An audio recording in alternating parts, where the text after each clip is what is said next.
First question, skills क्या होते हैं? स्किल्स क्या है? जो भी आपकी एबिलिटी है, जो भी आप एबिलिटी अपनी यूज करते हो, कोई आपका जो परफेक्शन है, जो आप अच्छे से किसी भी प्रॉब्लम को सॉल्व करते हो, उसको हम बोलते हैं स्किल्स। सो पहले मैं आज आपके साथ जो I am going to discuss a few topics with you, that is introduction about life skills, what is life skills, concepts of life skills, importance of life skills, type of life skills, and conclusion last. So today in introduction I would like to say कि first of all of you have faced some problems in your life. सभी ने अपनी अपनी life में कोई ना कोई problem face की है, टेंशन भी होती है, हम सब चाहते हैं कि हमारी लाइफ जो वो टेंशन फ्री हो। तो उसी टेंशन फ्री को आप सभी अपना अपना कोई सोल्यूशन निकालते हो कि हाँ हमने ये प्रॉब्लम ऐसे सॉल्व करनी है, ऐसे सॉल्व करनी है। जो आप सोल्यूशन निकालते हो, जो आप प्रॉब्लम सॉल्व करते हो, जिस काइंड में आप सोल्यूशन कंक्लूजन कुछ भी निकालते हो, वो चीज़ ही लाइफ स्किल। मतलब आप कैसे उसको अपने आप को फेस कर रहे हो, कैसे आप उससे ओवरकम कर रहे हो, वो चीज़ ही लाइफ स्किल होती है। तो अगर आप लाइफ स्किल्स जैसे अब आप ले लो, एडोलसेंट एज होती है बच्चों की, 15 to 17 एज जो होती है, गैप जो होता है बीच में, वो बच्चों के लिए बहुत, जैसे आप उसको टफ एज है। जो ये एज है इसमें स्ट्रेस होता है बच्चों के लिए, पेन होता है, क्या होता है कि मतलब जैसे फैमिली वाले सोचते हैं कि वो हमारे साथ टाइम स्पेंड करें, लेकिन हमारा बच्चों का पॉइंट ऑफ व्यू क्या होता है कि they are getting attracted towards outer world, मतलब वो बाहर के लिए ज़्यादा अट्रैक्ट करते हैं। वो सोचते हैं कि हमें ये चीज़ भी चाहिए, वो चीज़ भी चाहिए। बट अगर आप यहीं से जो पॉइंट होता है कि जब वो बाहर वाली चीज़ों से अट्रैक्ट होंगे तो पेरेंट्स को नहीं पता होगा कि वो गलत साइड जा रहे हैं कि सही, मतलब वी डोंट नो कि which path they are choosing, that is a positive part और नेगेटिव पार्ट। यहीं पे बच्चों का लाइफ स्किल का काम आता है। आप लोगों ने जो भी अपने बच्चों को सिखाया होगा या हमने जो भी उनको सिखाया होगा, वो चीज़ उनकी इसी टाइम पे काम आएगी। क्योंकि अगर हमने उनको पॉजिटिव वे में रहना सिखाया होगा या उनको अच्छी जो भी चीज़ सिखाई होगी, तो वहीं से वो अपना पाथ चूज करेंगे कि उनको पॉजिटिव चाहिए या नेगेटिव पाथ चाहिए। तो यहाँ हमारा रोल प्ले करता है, यहीं पे लाइफ स्किल्स यूज होती है कि आपने उनको कैसे गाइडेंस दी होगी। अगर नेक्स्ट बात करें तो अब यंग एज जो है तो सभी का होता है कि हाँ फैमिली के साथ रिलेशनशिप अलग प्रेजेंट करते हैं, जो वो बाहर के साथ रिलेशनशिप होता है उनका वो अलग होता है। तो हमें यहीं पे भी हम लाइफ स्किल्स का यूज़ कर सकते हैं कि कैसे हमने अपने बच्चों को अपने जो अच्छी लाइफ स्किल्स सिखाने तरीके सिखाने लायक। अब मैं आपको एक चीज़ बताऊं कि जो लाइफ स्किल है, ऐसे तो हम कॉमन लैंग्वेज में तो उसको बहुत कुछ बोल सकते हैं कि हाँ जीवन जीने का तरीका हो गया, रिस्पॉन्सिबिलिटी हो गई, पॉजिटिव बिहेवियर हो गया, कुछ भी हो गया। लेकिन if you talk about the life skills, तो लाइफ स्किल्स में जो हमारी वर्ल्ड हेल्थ ऑर्गेनाइजेशन है WHO, उन्होंने 1993 को एक स्टेटमेंट दी थी, डिफाइन किया था लाइफ स्किल्स को। उन्होंने बोला था कि लाइफ स्किल्स क्या है। उन्होंने बोला था कि लाइफ स्किल जो है एक एडेप्टिव बिहेवियर है, एक बिहेवियर है विच मतलब कोई इसको जीने का मतलब आप उसको वो समझ सकते हैं कि उसको कैसे यूज करना है, उसकी लाइफ को कैसे चलाना है। उन्होंने उसको ऐसे बोला था कि it's the ability to adapt a positive behaviour that enables us to individual to deal with the life situation, demands, challenges which we face every day in our life. जो भी हम अपनी रोजमर्रा जिंदगी में जो भी हम स्ट्रगल्स फेस करते हैं उसको हम कैसे लेते हैं, एज अ पॉजिटिव बिहेवियर लेते हैं, नेगेटिव बिहेवियर लेते हैं। उन्होंने इस वे में इसको डिफाइन किया। अगर हम यूनिसेफ की बात करें, यूनिसेफ है यूनाइटेड जो भी हमारा यूनाइटेड नेशंस ऑफ चिल्ड्रन, इन्होंने फंड है इनका, इन्होंने 2001 में इसको बोला था कि ये जो है ये एक पॉजिटिव बिहेवियर है, या बोल सकते हैं इसको कि ये बिहेवियर चेंज हो सकते हैं या बिहेवियर डेवलपमेंट हो सकते हैं, जो डिज़ाइन किया जाता है एक बंदे की बैलेंस पर्सनैलिटी बनाने के लिए। मतलब आपकी अगर बैलेंस पर्सनैलिटी बनानी है तो आप में सब सारी कैटेगरीज होनी चाहिए। आप में कॉन्फिडेंस भी होना चाहिए, आपको ये भी जज करना होना चाहिए कि आपका दूसरे बंदे की क्या सोच है आपके लिए, आप उसको अपनी जगह कैसे रख के देखोगे, उसकी फीलिंग्स को समझो, उनकी स्ट्रेंथ को समझो, वो चीज़ें आती हैं। ऑल ओवर बिहेवियर डेवलपमेंट होता है, वो यूनिसेफ ने डिफाइन किया था। अगर हम नेक्स्ट टॉपिक की बात करें तो टाइप्स, इसकी तो ऐसे बहुत सारी टाइप्स हैं, बट इनको 3 कैटेगरीज में टाइप्स को डिवाइड किया है। 1 is social skills, 2 thinking skills and 3 is emotional skills. जो हमारी सोशल स्किल्स हैं उसमें आता है self awareness, 2 is interpersonal relationship, 3 is communication and 4 is empathy. इसमें क्या बोला गया था? Self awareness. सेल्फ अवेयरनेस क्या है? आपकी सेल्फ अवेयरनेस है who are you, who I am, मैं कौन हूँ, ये चीज जाननी है। ये कैसे जानोगे? ये चीज आपने कब आएगी? ये जब आएगी when you will have a self confidence, आप में कॉन्फिडेंस होगा। when you will have a self emotions, आपकी इमोशंस ओपिनियंस होंगे कि आपने क्या है। सेल्फ मैनेजमेंट होगा कि आप कैसे चीजों को मैनेज कर रहे हो। ये चीजें जो है ये सारी आती है सोशल में। रिकॉग्नाइज योर स्ट्रेंथ, अपनी स्ट्रेंथ को रिकॉग्नाइज करो। रिकॉग्नाइज योर डिसलाइक, लाइक्स, आप क्या डिमांड करते हो, आपकी वीकनेस क्या है, ये आपके पॉइंट्स आपको खुद के बारे में पता होना चाहिए। जैसे आप कॉन्फिडेंस की बात आई, जैसे आपको प्रेजेंटेशन के लिए बोल रहे हैं तो सभी ऐसे बोलते हैं नहीं हमने नहीं देनी इस बार, हमने नहीं देनी। Don't think that it is your, आप उसको as don't take as a burden, think as a positive point कि ये आपके लिए है।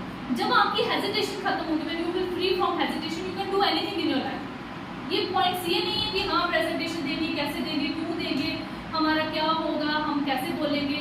ये चीज़ तो यही तो आपने ये चीज़ तो खत्म करनी है। जब तक आपको ये नहीं पता होगा कि आप कौन हो, आप क्या बोलोगे किसी से। ये थोड़ी है कि आपको अपना नाम पता है, हाँ जी my name is Indu, I am from that place, that is not a you can say your self awareness. आपको अपने बारे में पता है, आपको अपने बारे में कब पता लगेगा? जब आप अपने अंदर से अपने आप को फील करोगे कि हाँ which point is lacking in me, कौन सा पॉइंट मेरे में लैक हो रहा है, हाँ which thing I can not do in my life, वो चीज़ नहीं आनी चाहिए। ये चीज़ को आपने खत्म करना है कि हमें ये चीज़ जो है नहीं चाहिए। हमें अपने में कॉन्फिडेंस लाना है, हमें अपने लाइक्स डिसलाइक्स सब चीज़ें पता होनी चाहिए। अगर हम सेकंड पॉइंट बात करें कि जो इम्पोर्टेंस है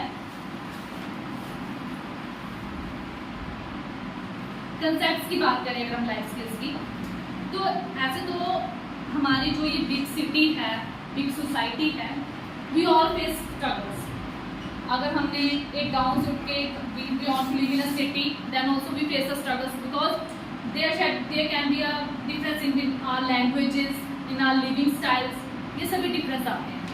ये डिफरेंसेस हमें कैसे कवर अप करने हैं, यही हमारे लाइफ स्किल्स है कि आपने उन चीज़ों को कैसे कवर अप करना है। आपने दूसरों को अपने से कम नहीं होने देना या अपने को कम नहीं समझना किसी से।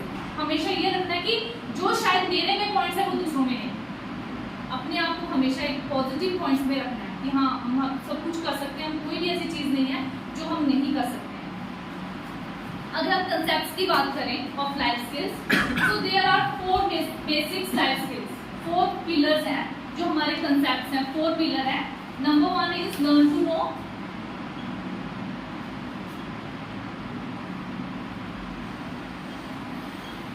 Number 2 is learn to do,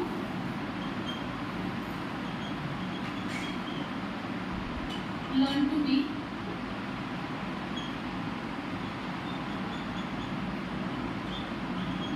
learn to live. So these 4 basic points in which our life skills depends upon. Learn to know, कोई भी काम करना उसको जानना है कि हमने ये काम क्यों करना है। आप में ये कैपेबिलिटी होनी चाहिए कि जो भी नॉलेज हो वो पूरा हो। एक कहावत भी है कि आधा घड़ा जो वो छलकता है और पूरा घड़ा जो वो नहीं छलकता है। तो आधा नॉलेज जो है, half knowledge always teach you, मतलब वो आपको कहीं ना कहीं आके तंग करेगा।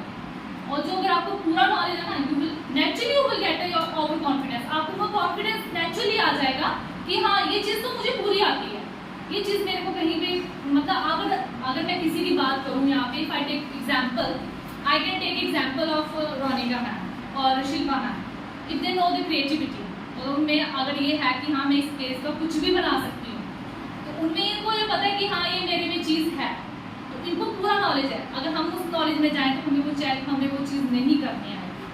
अब हर चीज़ का हर बंदे का अपना, जैसे आंचल मैम का एग्जाम्पल है, she know Hindi very well, तो हम उस चीज़ में नहीं जा सकते कि हाँ हमारा कहीं वीक पॉइंट मैम का, मतलब ये चीज़ है कि उनको पूरा नॉलेज है उस चीज़ का। तो हर बंदे को अपनी अपनी फील्ड का पूरा नॉलेज होना चाहिए। To do, learn to do मतलब है कि कोई भी चीज़ है उसको आपने करके दिखाना है। ये नहीं है कि हाँ मुझे आता है, कैसे करूँगी, क्या करूँगी, वो चीज़ नहीं आनी चाहिए। If you know something you have to do it. ये चीज़ हमने बच्चों में भी डालनी है कि हाँ कोई टॉपिक करवा रहे हैं, we are doing some topic on board और nothing in just books also, you should, मतलब बच्चे में इतनी कैपेबिलिटी होनी चाहिए कि वो उस चीज़ को पूछें कि मैम ये कैसे है, क्यों है, क्या है। ताकि वो कर तो जब ये चीज करे वो चीज उसमें मुश्किल ना हो उसको। नेक्स्ट है टू बी, आपने जो भी काम करना है अपने लिए करना है, अपने आप को दिखाना है। You have to show your self कि हाउ मैं कैसे बनूंगी, क्या करूंगी, कैसे होगा मेरा। टू बी, आपने जो भी काम करना है अपने लिए करना है, आपने अपने आप को दिखाना है कि मैंने कैसे करना है। टू लिव, आप जो भी काम करते हैं हम अपने रहने के लिए करते हैं। और सबसे बड़ी बात है, रहने का मतलब ये नहीं है, टू लिव का मतलब ये नहीं है कि आपने कैसे रहना है, क्या है। आपका लिव का मतलब है कि आपने एक दूसरे के साथ कैसे एक यूनिटी में, समझ लो as you can take a word as unity also, कि आपने कैसे यूनिटी में रहना है। अगर if you are living in society there should be a, जिसको बोल सकते हैं आपका सोसाइटी के साथ एक बॉन्ड होना चाहिए। ये नहीं है कि आप कहीं से उठ के कहीं बस रहे हो जाके and you are not mingling up with others peoples और नेबरहुड्स और एनीथिंग, ठीक है। तो आपका एक मिंगल अप होना चाहिए, आपको जो भी है आप एक लिव टुगेदर का अगर वर्ड है तो आपको साथ में रहना है, साथ हर एक कुल के साथ चलना है।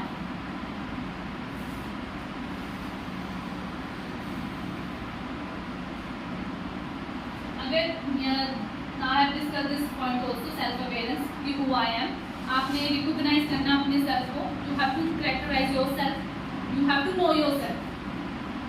Now the second point is interpersonal relationship. इसमें क्या है, you have to interact with everyone. If you are working in a one place there should be interaction with each one of you, ठीक है। I think so Neena ma'am is feeling sleepy, she is getting bored. So you are getting more, but Shelly ma'am is saying I want more.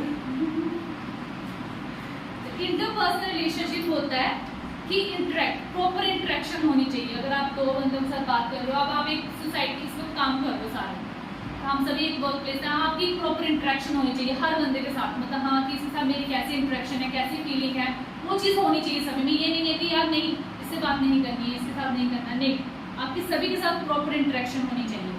ये आपको relate करता है कि आप दूसरे बंदों के साथ कैसे रिलेट करो, कैसे पॉजिटिव वे में आप रिलेट कर रहे हो, ये चीज़ आती है। और ये आप कैसे कर सकते हो, सबसे first point, keep your happy face, हमेशा स्माइलिंग फेस होगी। अगर आपके पेरेंट्स आ रहे हैं, अगर आपने ऐसे मुंह बना के बैठे होंगे तो कैसा लगेगा आपको। अगर आप जैसे पेरेंट्स एंटर कर रहे हैं और आपका एकदम से स्माइलिंग फेस है, उनका और नेचुरली से उनका क्या होगा, एक उनके ऑलरेडी माइंड में एक पॉजिटिव व्यू आ जाएगा, नहीं अच्छा है, कुछ बात करेंगे, अच्छा लगेगा। जैसे आप भी काइंड, हर किसी के साथ काइंड होनी चाहिए। मतलब आप कोई भी काम कर रहे हो तो आपको ये होना चाहिए कि नहीं मैं उसकी हेल्प भी कर दूँ, उसकी हेल्प भी कर दूँ। ये नहीं होना चाहिए कि नहीं यार उसकी हेल्प कर दी तो उसका नाम हो जाएगा, मेरा नाम रह जाएगा। This is not a point. अगर आप किसी की हेल्प कर दोगे तो ये अच्छी बात है कि आप किसी की हेल्प कर रहे हो। Do not compete with others, competition नहीं होना चाहिए। If you are working in one place there should be no competition with each other. You should treat equally, आप सभी एक दूसरे को ट्रीट अच्छे से करो कि नहीं हमारे में कंपटीशन लेवल है ही नहीं। कंपटीशन लेवल कहाँ होता है, जहाँ पे आप बड़ा बहुत बड़े आप वर्क कर रहे हैं प्लेस में, आप सभी वर्कर्स ही हो ना एक किस्म के, we are all are workers ना।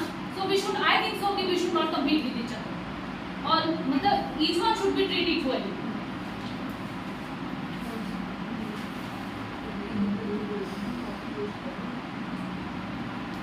ब्लेम नहीं करना चाहिए किसी को, मेक देम ऑल हैप्पी। अगर हैप्पी की बात करें तो I think so best entertainment तो हमारे स्कूल में नीना मैम और शैली मैम भी करते हैं। Always make others laugh and that is also one of the next point we are going to discuss is that communication skills.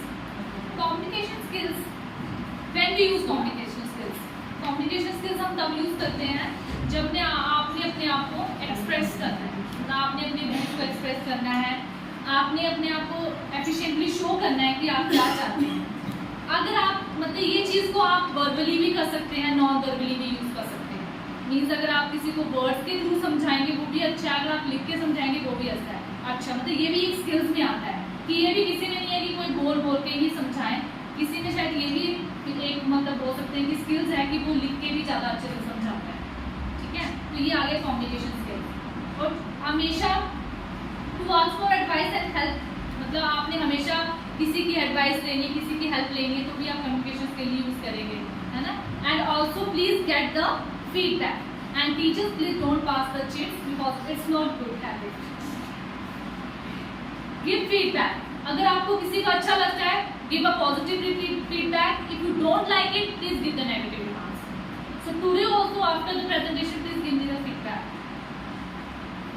Now next is empathy. What is empathy? Empathy is कि जब आप किसी को, किसी की ability को या किसी की सिचुएशन को समझते हैं, बट कैसे समझते हैं? When you keep yourself in that feelings. मतलब अगर सपोज करो कि किसी को कोई प्रॉब्लम है, वो मेरे साथ शेयर कर रहा है, ये थोड़ी है मैं एक कान से सुनूंगी दूसरे से निकाल दूंगी.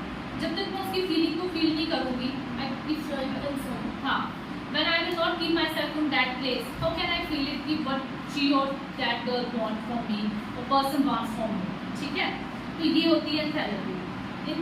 in therapy में can change accepts others and be different from us, may be different. ये जो होता है कि आप different भी different हो सकते हैं from ourselves, कि हमारी जो थिंकिंग है, सोच है, वो मे भी आपकी डिफरेंट हो सके. ठीक है, और इसमें आप देखो एक दो पॉइंट्स हैं, एम्पैथी और सिंपैथी, दोनों नेम जैसे एक ही जैसे वर्ड्स हैं, पर डिफरेंस डे और नाइट का दोनों है. जो सिंपैथी तो वो आ गया कि किसी ने आपके साथ शेयर किया, यूजली शोर ऑफ पिटी, मतलब आप उसको ये करोगे कोई बात नहीं, ऐसा होता है, कोई बात नहीं, means that is a sympathy कि आप उसको एक बस ये दे रहे हो कि हाँ दिलासा दे रहे हो, कोई बात नहीं, चलता है ऐसे. अगर इन थेरेपी की बात करें तो वो तो आ गया कि आप फीलिंग सिचुएशन को फील कर रहे हो, you are observing that situation and how you are going to react that situation, that is called in therapy. Now next point,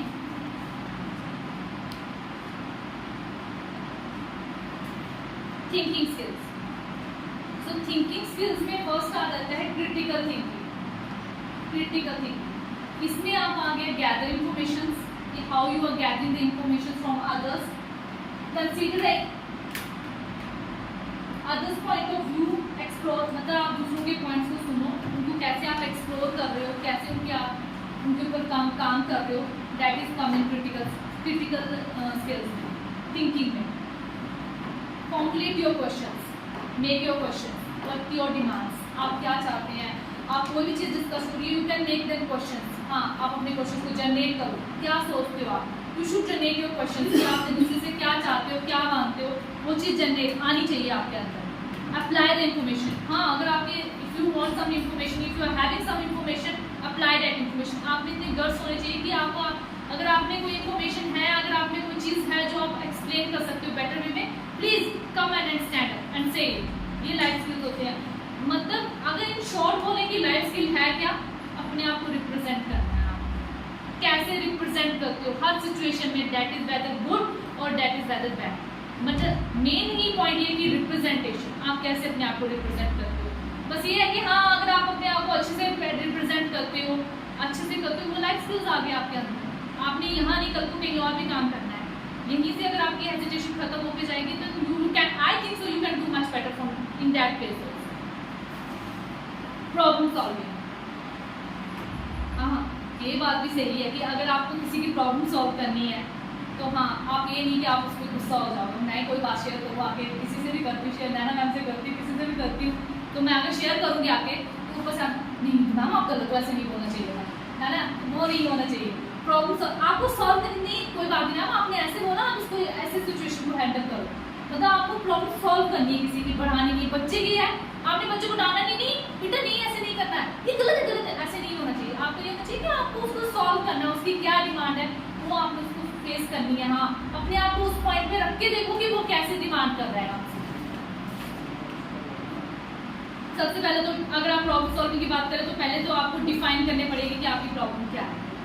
दूसरा आ गया रूट कॉजिंग, आपकी ये प्रॉब्लम आ कहाँ से रही है, उस पॉइंट पे जाओ पहले कि हाँ प्रॉब्लम है, तो आ कहाँ से रही है, उस सिचुएशन पे जाना, उसकी रूट को पकड़ना है, जड़ को पकड़ना कि कहाँ से ये प्रॉब्लम आ रही है. Second, implementing solution, how you are implementing solution on that problem. Main point है कि आप उस सोल्यूशन को कैसे हैंडल कर रहे हो, how you are handling that problem. Decision making, सबसे बड़े मेन पॉइंट डिसीजन मेकिंग, कि आपने अपनी लाइफ में जो डिसीजन लेने हैं शायद वो सभी में लैक होता है. I think so in that is also in me also that is a lack of point, कि हम शायद अपने प्रॉपर डिसीजन लाइफ में नहीं ले पाते. Decision, I can't say decision regarding life, I say regarding गोल, मतलब आपका क्या ओपिनियंस है, आप लाइफ में क्या करना चाहते हो. तो हम स्पेशली हम लेडीज़ का होता है कि हम अपने गोल को शायद उस पॉइंट पे पहुंचने में हम शायद लेट हो जाते हैं, या हम शायद फैमिलीज़ में फंस जाते हैं. कि क्या होता है, हम, मुझे लगता है कि हम उस पॉइंट को नहीं कैच कर पाते हैं कि how we are identifying our. I think so we are not possibly many women can reach the goal, but I think so many are not getting that goal, मतलब उनको वो पॉइंट नहीं मिल पाता है। तो सबसे पहले डिसीजन मेकिंग का कि आपने पहले अपने अंदर का आइडेंटिफाई करना कि आपका गोल क्या है लाइफ में। Second, now next is emotional skills. ये तो सभी में महत्वपूर्ण है, सभी को इमोशंस आते हैं, रोना भी आता है, हंसना भी आता है, गाना भी आता है, नाचना भी आता है ना। कई कंट्रोल कर पाते हैं, कहीं नहीं कंट्रोल कर पाते हैं। अगर for example if you talk about dancing music, तो I think Shaili ma'am can't control herself, she need to dance. अगर हम बात करें इसकी इमोशंस की, पहले क्रिएटिविटी, सॉरी ये क्रिएटिविटी रह गया। क्रिएटिविटी अपनी इमेजिनेशन को बढ़ाओ। If you thinking power is broad, naturally you can do something. Creativity में तो मैंने ऑलरेडी एक्सप्लेन किया कि Ronika ma'am and Shilpa ma'am are creative, means if they get the one piece of paper, it's so sad that you are late and you didn't join us from starting, so you can watch afterwards on the recorded video. कोई बात नहीं। I will just give the one outlook of my presentation. This is my presentation, life of skills. So my topic was introduction, what is life skill, concepts of life skills, importance of life skills, type of life skills and conclusion. Okay, so first point was my what is life skill. So life skill, I have told them कि the life skill has defined by two organizations. One was WHO, second one UNICEF. तो जो WHO 1993 उन्होंने बोला था कि जो W ये है अपनी लाइफ स्किल्स हैं,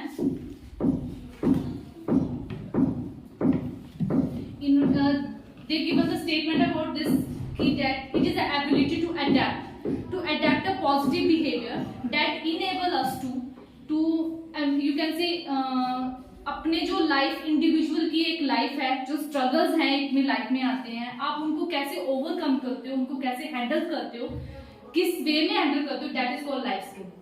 and the second was UNICEF, इन्होंने बोला था इन 2001 कि बिहेवियर चेंज, बिहेवियर डेवलपमेंट, कि आप में क्या बिहेवियर चेंज आ रहा है, क्या बिहेवियर डेवलपमेंट है, कैसे ला रहे हो, how you are overcoming that situations, that is called life skills. So the main 4 pillars of life skills are learn to know, learn to do, learn to be and learn to live। कि आप कैसे no, किसी भी चीज का, कोई भी आपके पास कोई भी टॉपिक है, कोई भी आप बच्चों को करवा रहे हो, कुछ भी करवा रहे हो, आप में एक कैपेबिलिटी, एक ऐसा मतलब एक सिचुएशन होनी चाहिए कि आपने वो चीज कैसे हो रही है, क्यों हो रही है, वो चीज को आपको जानने की इच्छा होनी चाहिए, means you should know about that thing. और इतना डीप नॉलेज होना चाहिए उस चीज का कि आप दूसरों को करवाओ, कभी आप फ्यूचर में करवाओ तो वो चीज आप कर सको, टू बी। और नेक्स्ट है लर्न टू डू। आपने लर्न करना है करने के लिए कि आप कैसे सिचुएशन को हैंडल कर रहे हो, कैसे कर रहे हो, मीन्स अगर हमारी लाइफ में कोई भी प्रॉब्लम आती है, कोई भी स्ट्रगल फेस करते हैं, कुछ भी सिचुएशन फेस करते हैं, तो हम उसको कैसे हैंडल कर रहे हैं, कैसे हम उससे ओवरकम हो रहे हैं और किस वे में कैसे उनको हम उनका एक सोल्यूशन निकाल रहे हैं, दैट इज लाइफ स्किल्स, कि आपने उसको कैसे हैंडल किया। ये था। And the type of life skills था social life skills, thinking skills and emotional skills. Social skills में था self awareness, interpersonal relationship, communication. तो इसमें सेल्फ अवेयरनेस में था कि आपने अपने अंदर का confidence, self confidence means recognise yourself, your strength, your weakness, your dislikes, likes, आपके हर पॉइंट को आपको अपने आप को जानना है। मेन चीज जो सोशल थिंकिंग में आती है वो ये है, सोशल अवेयरनेस में आती है, हु आई एम, मैं कौन हूँ। जब तक आपको ये नहीं पता होगा who are you, how can you explain yourself, how can you tell that what is my likes and what are my dislikes, which is your strength part and which is your weaker part। तो self awareness ये बोलता है कि आपने अपने आप को recognise करना है, यू शुड नो योरसेल्फ कि आप क्या हो, क्या नहीं हो। आपने एक स्टेज फियर, मेन चीज तो आज का स्टेज फियर है। तो मैंने इनको ये चीज बोली थी कि जैसे मैम ने आपको, सर ने प्रेजेंटेशन का टॉपिक दिया था, तो you should not think as a burden, कि उसको आप एज अ बर्डन नहीं लेना चाहिए, आपको उसको ऐसा लेना चाहिए कि दैट इज आर, कि हाँ हमें वो चीज करनी है। किसके लिए करनी है? सिर्फ अपने लिए। You have to do it for your self, ताकि आप अपने हेजिटेशन को खत्म कर सके, आपके स्टेज फेयर को खत्म कर सके, आप में कहाँ लैग आ रहा है वो चीज को आप रिकॉग्नाइज कर सको। कोई भी फीडबैक तो आएगा उस चीज का, वो चीज से फीडबैक से आपको ये पता लग सकता है कि कहाँ पे हम पीछे रह रहे हैं, कहाँ पे हमारा लैग पॉइंट आ रहा है, कहाँ पे हम वीकर पड़ रहे हैं। वो चीज ये चीज कवर अप करता है। अपना एक सेल्फ ओपिनियन होना चाहिए। ये नहीं है कि आप दूसरों के ओपिनियंस के पीछे चल रहे हो। You should have your own opinion in every stage. कहीं भी जा रहे हो आपको अपना ओपिनियन रखना है सामने। You have to tell your opinion कि what is our opinion about this topic, related to this topic, what do you think about that topic. Second was interpersonal skills. इसमें interaction, इसमें main point आता है कि आप interact कैसे कर रहे हो। The place where you are working, you should have a good interaction with each other. अगर आपके बीच में interaction नहीं है, I think so you can't work properly. Interaction is must in every workplace where you work. There should be a good communication. अगर आपके पास दो से ज्यादा बंदे आपके साथ काम कर रहे हैं, आपके साथ सभी के साथ एक गुड कम्युनिकेशन होनी चाहिए। आप कैसे उनके साथ डील कर रहे हो, कैसे उनके साथ आपका रिलेशन है, ये चीजें मैटर करती हैं। और ये चीजें यहाँ पे नहीं पता लगती हैं, जब आप कहीं और करते हो, आप कैसे एक दूसरे के साथ इंटरेक्ट करते हो, वो चीज मैटर करती है। जैसे आज पेरेंट्स ही आ रहे हैं, कुछ भी आ रहे हैं, तो जैसे वो एंटर कर रहे हैं, अगर टीचर उनका welcome with a smiling face करेंगे, I think so they will get more effective. या वाओ, टीचर इतना अच्छे से स्माइल कर रहा है, हमें भी उनके साथ वैसा बिहेवियर आ जाता है। तो ये चीज है कि इंटरेक्शन जो है वो बहुत इंपॉर्टेंट है किसी भी काम में, किसी भी वर्क प्लेस में, जहां भी आप काम करते हैं। कम्युनिकेशन स्किल्स, अगर आपने if you want to express yourself effectively, और इफ मतलब आपने किसी भी चीज में आपको अपने आप को अपने दिखाना है, तो उसमें कम्युनिकेशन स्किल्स बहुत जरूरी है। जरूरी नहीं है कि you should use the communication skills by verbally, you can use non verbally also. आप अपने व्यूज को लिख के भी, कई होते हैं जो नहीं बोल पाते हैं, ये भी एक फैक्ट है, तो शायद वो अपने व्यूज अपने एक लिख के भी बता सकता है, शेयर कर सकता है कि उसकी सोच क्या है, वो क्या सोचता है।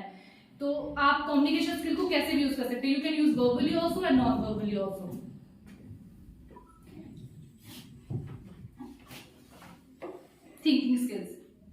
थिंकिंग स्किल्स में हमारे पास पॉइंट्स थे, critical thinking, problem solving, decision making and creativity. तो थिंकिंग स्किल में क्रिटिकल थिंकिंग में था कि आप mode of thinking about any subject, content or problem in which the thinker improve the quantity of his thinking. कि आप किसी भी सब्जेक्ट से रिलेटेड सोचते हैं, उसको आप जो भी आप उसको डिस्कस करते हैं, तो वो चीज दिखाते हैं कि आपके उसमें क्या इम्प्रूवमेंट है, कैसे आप उस चीज को सोच रहे हो, कैसे आप उस चीज को एक्सप्रेस कर रहे हो हमारे साथ।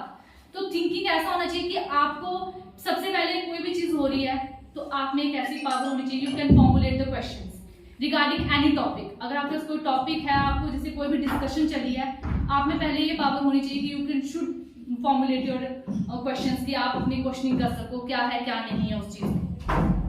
गैदर योर इन्फॉर्मेशन, आप इसमें इन्फॉर्मेशन गैदर कर सकते हो। थिंकिंग में आप सोच सकते हो कि इस चीज को हम ऐसे नहीं ऐसे कर सकते हैं, इन्फॉर्मेशन ला सकते हो, आप गैदर कर सकते हो।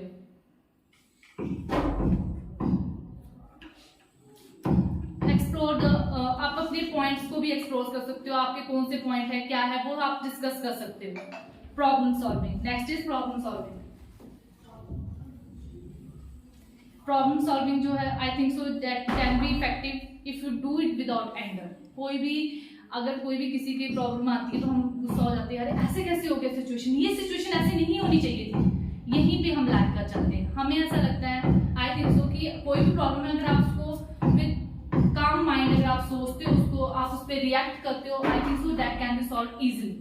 अगर मैं किसी की बात नहीं, अपनी बात करती हूँ कि क्लास में अगर कोई बच्चा मिसबिहेव कर रहा है या कोई अच्छा परफॉर्म नहीं कर रहा है, तो I think so I get angry कि यार नहीं ऐसा क्यों कर रहे हो आप, ऐसा नहीं होना चाहिए था।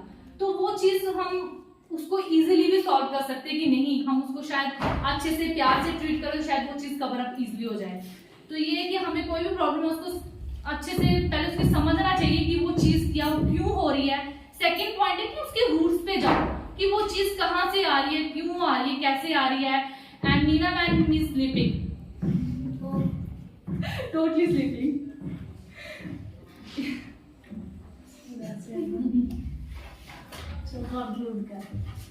डिसीजन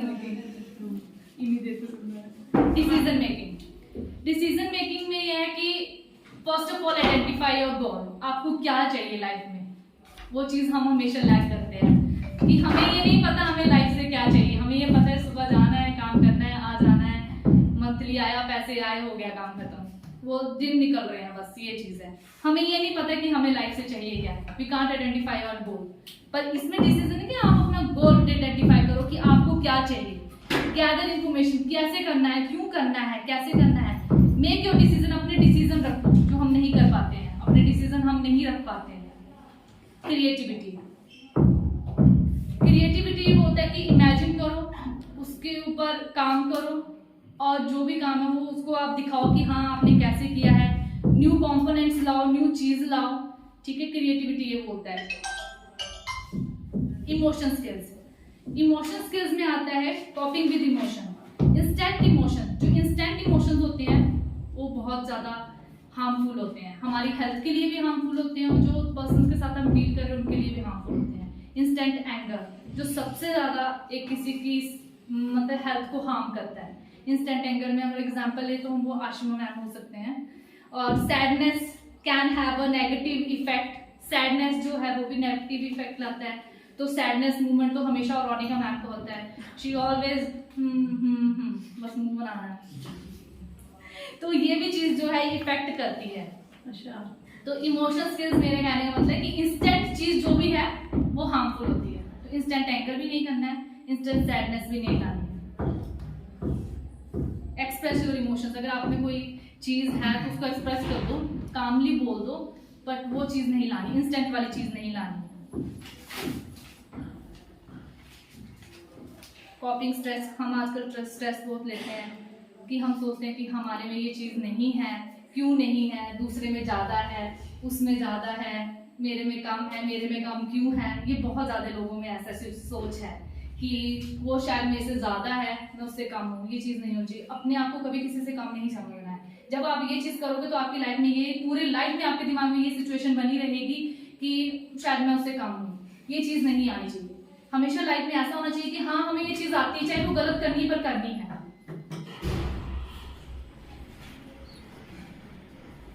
और ये एक आप बोल सकते हो कि ये प्रूव हो चुका है कि 95% डिसीजेस जो होते हैं वो ड्यू टू स्ट्रेस होते हैं। जो ज्यादा सोचेगा उसको कोई ना कोई बीमारी लगेगी। स्ट्रेस में कंक्लूजन, अगर हम लास्ट में लाइफ की स्किल्स का कंक्लूजन निकालें तो कंक्लूजन यही है कि हर चीज में बैलेंस होना चाहिए। लाइफ में भी बैलेंस, एंगर में भी बैलेंस, स्ट्रेस में भी बैलेंस, नॉलेज में भी बैलेंस। क्योंकि जब ज्यादा चीज होगी ना तो वो होच पोच हो जाता है। अगर कम चीज होगी they create a balance in our life. Knowledge है उसको भी बैलेंस रखो। ये नहीं है कि एक्स्ट्रा नॉलेज भी जो है वो पीछे वाला भी भूल जाए, आगे वाला भी खराब हो जाए। दूसरा आ गया एटीट्यूड भी प्रॉपर होना चाहिए, है ना। कि थोड़ी किसी को ये सोचना चाहिए कि यार मैं उससे कम हूँ। हमेशा एटीट्यूड में नहीं, मेरे में तो वो चीज है, मैं क्यों पीछे रहूँ। You should have a proper attitude in your life. Proper attitude होगा तो ही आप लाइफ में आगे बढ़ सकोगे। एटीट्यूड नहीं है, देखो एटीट्यूड का मतलब ये नहीं है कि आपने घमंड में रहना है। एटीट्यूड का मतलब है कि हमें जो आता है परफेक्टली आता है, हमें कोई हरा नहीं सकता इस चीज में। दूसरा आ गया आपका, मतलब मेन चीज यही है कि आपने पूरे, अगर हम इसका निचोड़ निकाले, अगर पूरा कंक्लूजन निकाले कि आपने हर चीज में आपका बैलेंस होना चाहिए। नॉलेज में, एटीट्यूड में, आपकी वैल्यूज में, कि आप कैसे बच्चों को ट्रीट कर रहे हो, वो चीज आनी चाहिए। अगर हम लाइफ स्किल्स की बात करें तो किंडरगार्टन में लाइफ स्किल्स क्या, कुछ भी नहीं है। बच्चों की आप जो स्टेज फेयर है उसको खत्म करो। सेकंड पॉइंट, उनकी क्लॉथिंग बिहेवियर को चेंज करो कि आपने कपड़े डाले, आपकी शर्ट बाहर नहीं होनी चाहिए, अंदर करो। बच्चे को अभी से सिखाओगे उसको वो ऑलरेडी दिमाग में बैठेगा। शूज पॉलिश क्यों नहीं है, शूज पॉलिश होनी चाहिए। नेल कट क्यों नहीं है, नेल कट करो। आपकी केयर होम कॉम क्यों नहीं है। जब बच्चे में ये स्किल्स आएंगे तो वो बड़े होकर होगा नहीं मैंने स्कूल जाना है, शूज पॉलिश करके जाना है, शर्ट अंदर टक होनी चाहिए, मेरी कॉम होनी चाहिए। ये चीज स्किल्स हम भी ला सकते हैं। और अगर हम थोड़ी सी बड़ी क्लासेस की बात करें, प्लस मतलब आप सेकंड, थर्ड, फोर्थ, फिफ्थ में चले जाओ, तो सबसे मेन पॉइंट उनका ये है कि उनका स्टेज फेयर खत्म करना, उनमें कॉन्फिडेंस लाना, उनमें ये चीज होनी चाहिए कि कोई भी चीज हमको बार बार पूछना है कि टीचर से पूछो, नहीं समझ में आएगा ऐसा क्यों हुआ, यहाँ आई ही क्यों लगा, यहाँ वी ही क्यों लगा, यहाँ शी ही क्यों लगा। ये चीज उनमें कैपेबिलिटी होनी चाहिए कि वो क्वेश्चनिंग करें। जब तक वो क्वेश्चनिंग करेंगे उनके डाउट्स क्लियर नहीं होंगे, जब तक उनके डाउट्स नहीं क्लियर होंगे तो वो कुछ कर नहीं पाएंगे। अगर वो कुछ कर नहीं पाएंगे तो वो लाइफ में आगे कंटिन्यू कैसे करेंगे, लाइफ कैसे चलाएंगे। तो ये है लाइफ स्किल का, यही एक मतलब लास्ट में यही होता है कि आप अपने जीवन को जैसे भी जी लो एक बैलेंस वे में होना चाहिए। हर चीज बैलेंस होनी चाहिए, anger balance, stress balance, emotions balance. हर किसी के साथ इंटरेक्ट करना है, कम्पीट नहीं करना है, एक दूसरे के साथ आपने दुश्मनी नहीं करनी है। अगर आप एक जगह काम कर रहे हो तो कम्पीट नहीं करना है कि वो अच्छा कर रहा है मैं क्यों नहीं कर रही हूँ। हाँ वो पॉजिटिव पॉइंट है वो होनी चाहिए, पर ये नहीं कि वो अच्छा कर रहा है कैसे अच्छा कर रहा है वो नहीं करना, उसकी हेल्प नहीं करनी है, वो अच्छा कर रहा है, ये चीज नहीं आनी चाहिए। अगर आप में कुछ अच्छा है तो प्लीज आप दूसरों के साथ भी शेयर करो ताकि वो भी बेटर कर सकें। Thank you. I hope you like my presentation. If you don't like, then also thank you.